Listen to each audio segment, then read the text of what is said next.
नमस्कार दोस्तों, आपका स्वागत है कहानी वर्ल्ड यूट्यूब चैनल में, जहां हर कहानी सिर्फ एक कथा नहीं बल्कि जीवन का आईना होती है।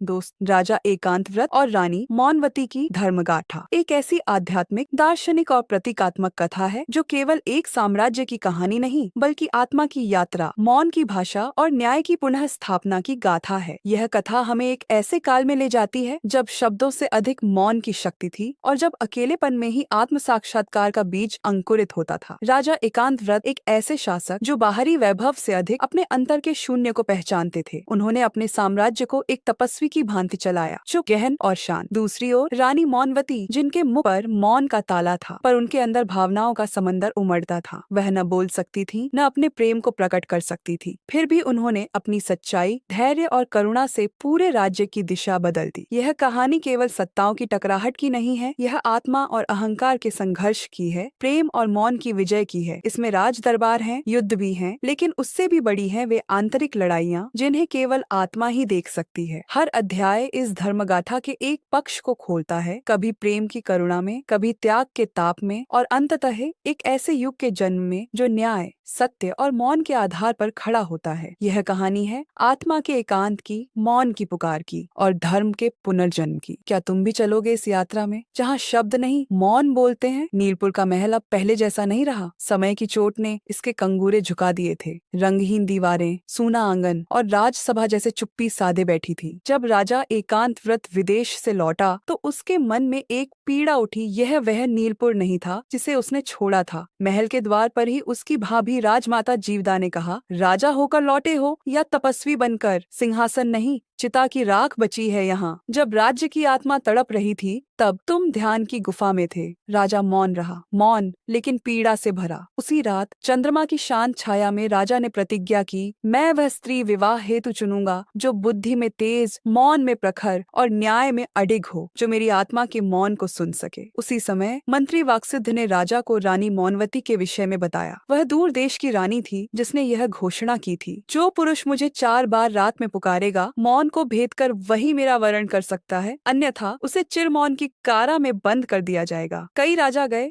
लौटे नहीं। राजा एकांतव्रत हंसे नहीं, डरे नहीं। उन्होंने कहा, यह परीक्षा नहीं, संवाद है मौन से। मैं जाऊंगा अपने भीतर के युद्ध के साथ। सुधा नगरी एक अनूठा स्थान था। वहाँ नगाड़े नहीं बजते थे, सेनाएं नहीं गरजती थीं, वहाँ मौन शासन करता था। रानी मौनवती एक विशाल श्वेत रंग के मंडप में बैठी थी। उसकी आंखें स्थिर थीं, पर भीतर एक तूफान सा उमड़ रहा था। दासी त्रिज्या ने धीरे से पूछा, रानी, आप यह कठिन नियम क्यों रखती हैं? 4 बार पुकारने की शर्त किसी के लिए भी असंभव है? मौनवती ने धीरे से मुस्कुराकर उत्तर दिया, जो मेरे हृदय तक पहुँचना चाहता है उसे मेरे मौन में प्रवेश करना होगा। वह जो सिर्फ मुख से प्रेम करता है वह मेरे अंतर की भाषा नहीं समझ सकता। 4 बार पुकारना यह हट नहीं, आत्म प्रयोग है। दूर सभा में मूकनंदन ने एक चित्र बनाया, एक कमल और उसके 4 पंखुड़ियां। फिर उसमें एक बूट टपकाई। रानी ने देखा, समझ गई। कमल उसकी आत्मा थी और 4 पुकारें जीवन के 4 सत्य, विवेक, प्रेम, त्याग और निष्ठा। कई राजा आए थे, कोई पहली पुकार में ही भयभीत होकर लौट गया, कोई 3 बार पुकार सका, चौथी बार खुद की आवाज ही खो बैठा। किसी ने पुकारा नहीं, सोचा मौन ही उत्तर है। वह भूल गया कि मौन में भी सक्रिय चेतना चाहिए। सुधा नगरी की गुफाओं में उनकी आत्माएं आज भी प्रतीक्षा करती थीं, किसी उत्तर की नहीं बल्कि स्वयं की समझ की। रात के समय जब समस्त महल दीपहीन हो जाता, मौनवती अकेली छत पर बैठती, आकाश को देखती और सोचती, क्या कोई होगा जो मेरे मौन की भाषा समझ सकेगा? क्या कोई मेरी शर्त को आत्मसात कर सकेगा, उपहास नहीं समझेगा? और तब चंद्रमा की परछाई में एक मौन स्वर उभरा। वह आ रहा है, एक ऐसा राजा जो मौन में राज करना जानता है। दूर एकांत प्रदेश से एक रथ चल पड़ा है। उसमें बैठा है राजा एकांतव्रत, न अपने लिए न विवाह के लिए, बल्कि एक मौन आत्मा तक पहुंचने के लिए। राजा एकांतव्रत ने संकल्प लिया था, जब तक मौनवती के मौन को न समझ लूं तब तक न जल ग्रहण करूंगा, न शब्द उच्चारित करूंगा जिसे आत्मा न बोले। उसने शस्त्र नहीं उठाए, बल्कि अदृश्य हथियार मांगे, न तलवार न भाला, बल्कि 4 ऐसी शक्तियां जिन्हें साधे बिना कोई सच्चा राज नहीं कर सकता। रात्रि के तीसरे पहर एक गहरी साधना में डूबे राजा के समक्ष 4 प्रकाश कण प्रकट हुए। वे और बोले, प्रथम कर्ण विवेकायुध बोला, मैं हूँ विवेक। मैं तुझे दिखाऊंगा कि कब मौन उपयुक्त है और कब वाणी आवश्यक। मैं तुझ में अंतर की दृष्टि जागृत करूंगा। द्वितीय कर्ण करुणा शक्ति बोला, मैं हूँ करुणा। मैं तुझे दूसरों के हृदय में उतरने की शक्ति दूंगा। मौनवती केवल मौन नहीं, एक पीड़ित आत्मा है। मैं उसका मार्गदर्शन बनूंगा। तृतीय कर्ण त्यागवीर बोला, मैं हूं त्याग। मैं तुझसे वो सब छीन लूंगा जो तेरे स्वार्थ से जुड़ा है। तुझे शुद्ध बनाऊंगा। चतुर्थ कर्ण धैर्यसेन बोला, मैं हूं धैर्य। मैं अंतिम परीक्षा तक तेरे साथ रहूंगा। जब सब छूटेगा और तुझे थामे रखूंगा। राजा ने आंखें मूंद लीं और चारों को अपने भीतर स्थापित कर लिया। जैसे ही वह दिव्य वन में पहुंचा, वन सजीव हो उठा। वन देवी अरण्य सती प्रकट हुई और बोली, ओ राजन, यह भूमि तुम्हारी नहीं, न तेरा व्रत यहाँ कुछ मूल्य रखता है। पहले सिद्ध कर कि तू अपने अहं से मुक्त है। और तब हुई प्रथम परीक्षा। एक वृद्ध वृक्ष से करुण क्रंदन आया। उस वृक्ष के तने से एक मरणासन्न पशु लिपटा था। राजा ने बिना कुछ कहे पशु को अपने वस्त्रों से ढका, रक्त बहने से रोका और उसे उठाकर जलाशय तक ले गया। वनदेवी मुस्कुराई, तू करुणा से परिपूर्ण है। प्रथम योद्धा जाग गया है, परंतु अभी 3 शेष हैं। राजा ने रात्रि में अपने शयन में सपना देखा। 4 दीपक एक एक करके बुझते जा रहे हैं, परंतु एक दीपक अंत में स्थिर रहा, वह धैर्य का दीपक था। राजा समझ गया, यह युद्ध तलवारों से नहीं, आत्मा के नियमों से होगा। 4 अदृश्य योद्धा वास्तव में 4 आत्मिक गुण हैं, जिनके बिना कोई सच्चा नेता, प्रेमी या साधक नहीं बन सकता। विवेकायुध, सही को गलत से पहचानने की अंतर्दृष्टि, करुणा शक्ति, दूसरों के हृदय की पीड़ा को समझने की क्षमता। त्यागवीर, अपने लोभ और स्वार्थ को त्यागने की शक्ति। धैर्यसेन, असफलता और विलंब में भी डटे रहने की सहन शक्ति। राजा की यात्रा अब केवल एक गंतव्य तक नहीं, बल्कि आत्मा के सबसे गहरे तल तक है। अब वह मौनवती के राज्य की ओर बढ़ता है, पर अब वह केवल राजा नहीं, 4 आत्मिक योद्धाओं का संगठित रूप बन चुका है। राजा अब नाद गर्भ पहुंचा, वह नगरी जहां कोई ऊंचे स्वर में नहीं बोलता। हर संवाद इशारों, संकेतों और आंखों से होता है। यहाँ रानी मौनवती राज करती है मौन से, लेकिन दृढ़ शासन से। राजा ने प्रण किया, मैं अब उसके मौन को सुनूंगा, शब्दों से नहीं, कथा से, आत्मा से। वहीं 4 कथाएं उसके समक्ष उपस्थित हुईं, हर कथा रानी के हृदय का एक छिपा हुआ अध्याय। प्रथम कथा, वृक्ष की बेटी, मौन का अर्थ, सहनशीलता। एक बार एक वृक्ष की सबसे छोटी टहनी में एक चिड़िया ने घोंसला बनाया। हर रात आंधी आती, हर सुबह सूरज तपता, लेकिन वह टहनी कभी हिली नहीं। क्यों? राजा ने पूछा। कथा बोली, क्योंकि वह जानती थी उसका मौन चिड़िया को बचा रहा है। मौन कभी कभी त्याग होता है, बोलने का अधिकार होते हुए न बोलना। रानी मौनवती की आंखें नम थीं। यह कथा उसके पहले पुत्र की थी, जिसे वह मांग सकती थी, पर उसने नहीं मांगा, क्योंकि युद्ध में उसका बोलना किसी और के जीवन को छीन सकता था। द्वितीय कथा, चली हुई माला। मौन का अर्थ, आत्म परिसंवाद। एक पुरानी स्त्री रोज शिवालय में फूल चढ़ाती। एक दिन उसके फूल जल गए, लेकिन उसने फिर भी उन्हें चढ़ा दिया। लोग हंसे, जले हुए फूल भी कोई भेंट है? वह बोली नहीं, बस मुस्कराई। कथा कहती है कभी कभी हम जो टूटे होते हैं वही ईश्वर को सबसे प्रिय होते हैं। राजा समझ गया, रानी मौनवती ने जीवन में अपने टूटे सपनों को अपने हृदय में समेटा, कभी किसी से शिकायत नहीं की। तृतीय कथा, वृथा सन्यासी। मौन का अर्थ, विरोध भी होता है। एक गांव में एक वृद्ध सन्यासी ने कभी कुछ नहीं कहा। लोग समझते थे वह परम ज्ञानी है। एक दिन बच्चे से उसका आशीर्वाद मांगा गया, वह चुप रहा। बच्चा बीमार पड़ा। लोगों ने पूछा, क्या तुम शाप दे बैठे? सन्यासी बोला, नहीं, मैं अब चुप नहीं रहूंगा। मेरा मौन डर था, न ज्ञान। चुप रहना हमेशा सही नहीं। यह कथा रानी के उस निर्णय की है जब उसने एक अपराधी मंत्री को मौन रहकर हटवाया। बोले, बिना न्याय किया, लेकिन भीतर संघर्ष था। राजा समझ गया, मौन विरोध भी हो सकता है। चतुर्थ कथा, नील पुष्प की समाधि। मौन का अर्थ, प्रेम। एक नदी के तट पर एक फूल था, नीला, दुर्लभ, सुंदर। एक कवि रोज आता, देखता, पर तोड़ता नहीं। एक दिन फूल मुरझा गया। कवि रोया, मैंने इसे सहेजा, फिर क्यों मुरझाया? फूल की आत्मा बोली, कभी कभी प्रेम को नाम नहीं दिया जाता।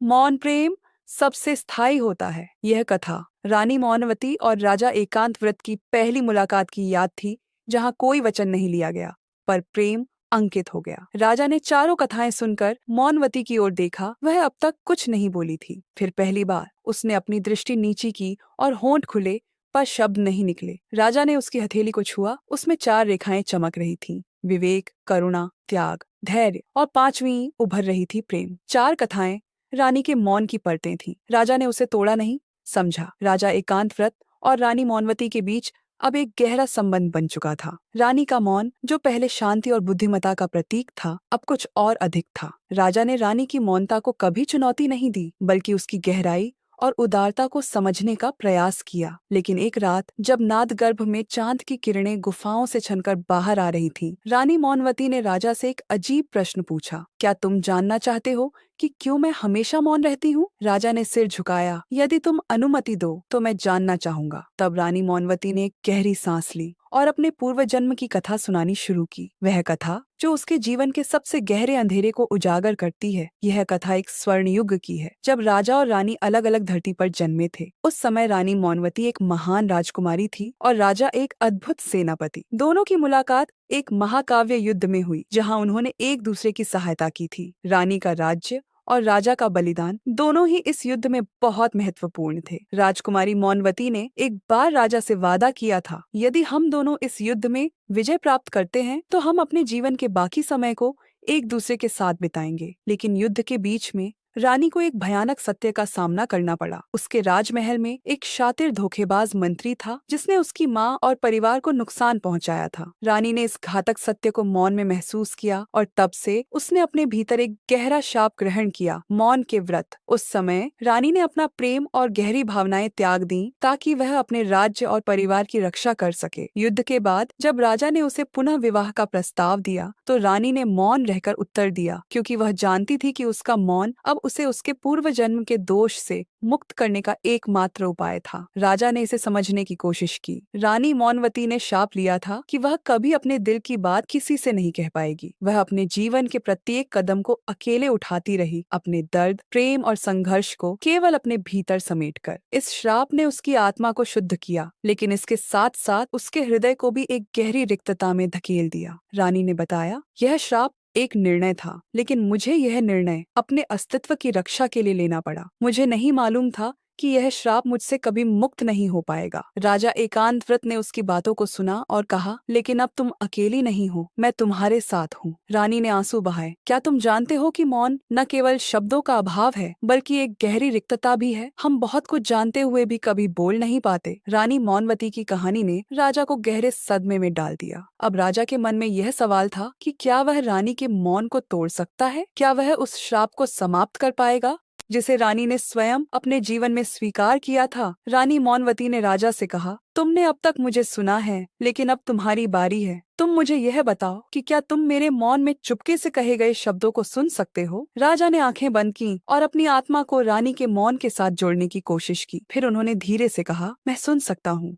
रानी, मैं सुन सकता हूँ। तुम्हारा मौन, तुमसे जुड़ी हर भावना, हर आंतरिक संघर्ष, मैं उसे महसूस करता हूँ। रानी मौनवती ने अपनी आंखें खोली और हल्के से मुस्कुराई। यह मुस्कान शाप के खत्म होने की ओर एक संकेत थी। राजा और रानी दोनों के बीच मौन का यह अंतर्द्वंद्व धीरे धीरे समाप्त हुआ। राजा एकांत व्रत ने रानी के शाप को समझ लिया था और अब वह उसे स्वतंत्रता देने का मार्ग खोज रहा था। रानी मौनवती ने अपने श्राप को शब्दों में तब्दील किया और वह अब खुद को राजा के साथ पूरी तरह से साझा करने के लिए तैयार थी। उनके मौन ने इस समय प्रेम के सबसे गहरे रूप में परिवर्तित हो गया था। राजा और रानी का संबंध अब आत्मा से जुड़ा हुआ था, लेकिन समय की घड़ी का चक्र लगातार उन्हें एक नए संघर्ष में डालने को तैयार था। उनकी प्रेम कहानी में जो शांति और विश्वास था, वह अब एक चुनौती बनकर सामने आया था। एक नए महासंग्राम की आहट थी, और इस बार यह युद्ध किसी बाहरी शत्रु से नहीं, बल्कि उनके भीतर के शत्रुओं से था। जब राजा एकांत व्रत और रानी मौनवती ने अपने जीवन की सच्चाई को समझ लिया था, तो वे दोनों अब खुद को एक महान बलिदान के लिए तैयार करने लगे थे। उनके दिलों में यही सवाल था, क्या हम प्रेम और सत्य के लिए अपनी साम्राज्य की सबसे बड़ी परीक्षा को पार कर पाएंगे? एक दिन जब साम्राज्य के दरबार में गहमा गहमी का माहौल था, एक अजनबी सेनापति संग्रामवीर महल में आया। उसकी आंखों में एक अग्नि थी और शरीर पर युद्ध की धूल जमी हुई थी। उसने राजा के समक्ष आते हुए घोषणा की, मैं संग्रामवीर आपके साम्राज्य को एक नए युद्ध में फंसा रहा हूँ। आपको एक कठिन विकल्प का सामना करना होगा। राजा ने उसकी ओर देखा, लेकिन उन्होंने शांति से पूछा, क्या तुम हमारी शांति को तोड़ने आए हो? संग्रामवीर ने मुस्कुराते हुए उत्तर दिया, नहीं, मैं आपके साम्राज्य को खुद से जोड़े रखना चाहता हूँ, परंतु इसका एक बड़ा मूल्य है। मुझे चाहिए कि आप मुझे रानी मौनवती के शाप से मुक्ति दिलवाएं, या फिर मैं आपके साम्राज्य को नष्ट कर कर दूंगा। रानी मौनवती, जो पहले से ही राजा के पास खड़ी थी, चुप रही। उनका मौन इस बार एक और गहरे संघर्ष का प्रतीक था। राजा ने एक पल के लिए विचार किया और फिर कहा, हमने शाप और सजा को एक आत्मनिर्णय समझा था, लेकिन अब मुझे समझ आ रहा है कि यह युद्ध केवल बाहरी शत्रुओं से नहीं बल्कि हमारे आंतरिक अवरोधों से भी हो सकता है। संग्रामवीर की चुनौती के साथ साथ रानी मौनवती के भीतर की एक नई महाशक्ति भी जागृत होने लगी। यह महाशक्ति, जो रानी के अंदर वर्षों से सोई हुई थी, अचानक जाग उठी। यह कोई बाहरी शत्रु नहीं था, बल्कि वह अंधकार था जो रानी के भीतर उसके शाप के रूप में मौजूद था। यह महाशक्ति, जिसका नाम अदृश्य काले शक्तियों का व्रत था, एक पुरानी आत्मा का परिणाम था जो रानी को अपने दिल के गहरे अंधेरे से बाहर लाने की कोशिश कर रहा था। रानी ने महसूस किया कि संग्रामवीर ने उसे केवल एक बाहरी युद्ध की चुनौती नहीं दी थी, बल्कि उसे अपने भीतर की सबसे बड़ी लड़ाई से भी जूझना था। रानी ने राजा से कहा, यह लड़ाई केवल हम दोनों की नहीं है, यह हमारे भीतर के अंधकार के खिलाफ है जो हमारे प्रेम और सत्य को अवरुद्ध करता है। हमें अब इसे पार करना होगा। राजा ने धीरे से कहा, तुम सही कहती हो रानी, यह संग्राम केवल बाहरी नहीं बल्कि हमारे भीतर का भी है। हम इसे साथ में जीत सकते हैं। राजा और रानी ने अपने अंतर्मन को शुद्ध किया और संग्रामवीर को चुनौती दी, लेकिन यह चुनौती केवल भौतिक युद्ध की नहीं बल्कि आत्मा की भी थी। रानी ने अपने भीतर के अंधकार से जूझते हुए अपने शाप को परास्त किया और उसकी शक्ति को नष्ट किया। उसी समय राजा एकांतव्रत ने बाहरी शत्रुओं को हराया और अपने साम्राज्य की रक्षा की। यह युद्ध रानी के भीतर की शक्ति और प्रेम की विजय था, और राजा का नेतृत्व और साम्राज्य की महानता भी। संग्राम समाप्त हुआ और एकांतव्रत और मौनवती दोनों ने अपने साम्राज्य को शांति की ओर अग्रसर किया। रानी ने अब अपना मौन तोड़ा और प्रेम और सत्य के बीच समर्पण किया। उन्होंने राजा से कहा, अब मैं जानती हूँ कि मौन का मतलब केवल न बोलना नहीं बल्कि अपने आत्मा से जुड़ने का एक तरीका है। अब हम दोनों एक दूसरे से पूरी तरह जुड़ चुके हैं। राजा ने भी रानी से अपनी पूरी आत्मा से समर्पण किया। अब तुम मेरे साथ हो और मैं तुमसे। यह केवल हम दोनों का संग्राम नहीं था, बल्कि हम दोनों के बीच का संबंध था। हम दोनों ने यह युद्ध साथ लड़ा। दोनों का संकल्प था कि वे साम्राज्य में शांति, न्याय और प्रेम की स्थापना करेंगे। रानी के शाप की समाप्ति और राजा के नेतृत्व की शक्ति दोनों मिलकर एक नए युग की शुरुआत का प्रतीक बन गए। सम्राट और रानी की एकजुटता ने न केवल उनके साम्राज्य को बचाया, बल्कि एक नई शुरुआत का मार्ग प्रशस्त किया। रानी मौनवती का शाप समाप्त हो चुका था और राजा एकांतव्रत का नेतृत्व अब पहले से कहीं अधिक दृढ़ और दयालु हो चुका था। साम्राज्य की धरती पर शांति का सूरज उग चुका था और राजा तथा रानी ने साथ मिलकर नए युग की नींव रखी थी। इस नए युग में जहां युद्ध और रक्तपात की कोई जगह नहीं थी, वहां प्रेम, सत्य और न्याय की विजय का उत्सव था। रानी अब केवल एक सौम्य राजकुमारी नहीं, बल्कि एक दृढ़ और न्यायप्रिय शासिका बन चुकी थी। उनके साम्राज्य की पुनः स्थापना एक परिष्कृत और सत्य के मार्ग पर चलने वाले समाज के रूप में हो रही थी। राजमहल के बड़े दरबार में जहां एक समय साम्राज्य के प्रलोभनों और संघर्षों की चर्चा होती थी, अब एक नए उद्देश्य की बातें हो रही थी। राजा एकांतव्रत और रानी मौनवती ने एक संगठित और न्यायपूर्ण शासन का खाका तैयार किया। राजा ने मंत्री को आदेश दिया, हमारा साम्राज्य अब केवल शक्ति से नहीं बल्कि दया, सत्य और सहयोग से चलता है। अब से सभी निर्णय केवल व्यक्तिगत नहीं बल्कि सामूहिक रूप से लिए जाएंगे। हमें हर वर्ग के लोगों की आवाज सुननी होगी। रानी ने भी साम्राज्य की न्यायिक प्रणाली पर जोर देते हुए कहा, हर नागरिक को बराबरी का अधिकार मिलेगा और किसी भी प्रकार का शोषण अब सहन नहीं किया जाएगा। न्याय का मापदंड केवल शासक नहीं बल्कि प्रत्येक व्यक्ति की अच्छाई और सत्य के साथ जुड़ा रहेगा। संग्रामवीर, जो कभी बाहरी शत्रु की तरह राजा के सामने आया था, अब एक सच्चे मित्र और सहयोगी के रूप में सामने आया। उसका परिवर्तन और उसका समर्पण साम्राज्य की पुनः स्थापना में महत्वपूर्ण था। राजा एकांतव्रत ने संग्रामवीर को अपनी सेनाओं का प्रमुख नियुक्त किया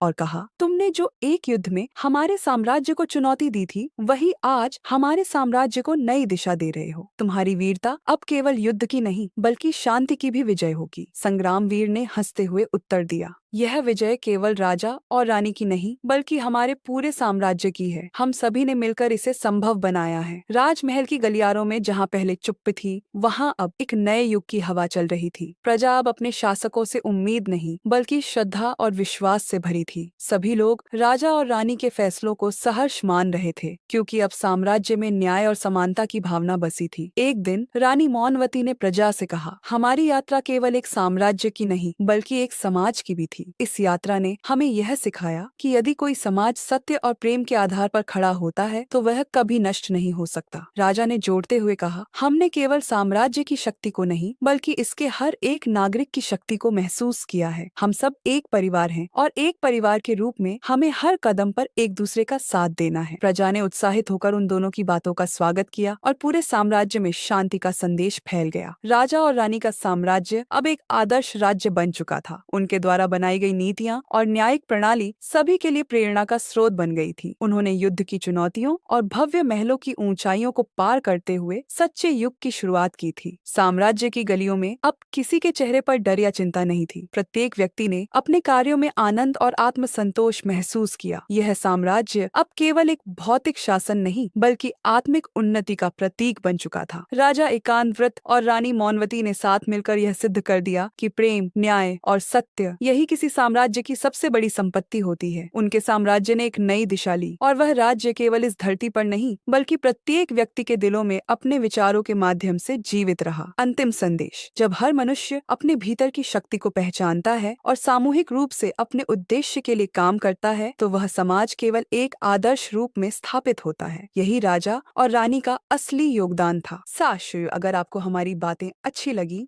तो कहानी वर्ल्ड को लाइक, शेयर और सब्सक्राइब जरूर करें, क्योंकि यहाँ हर कहानी सिर्फ सुनाने के लिए नहीं बल्कि जिंदगी बदलने के लिए होती है। धन्यवाद।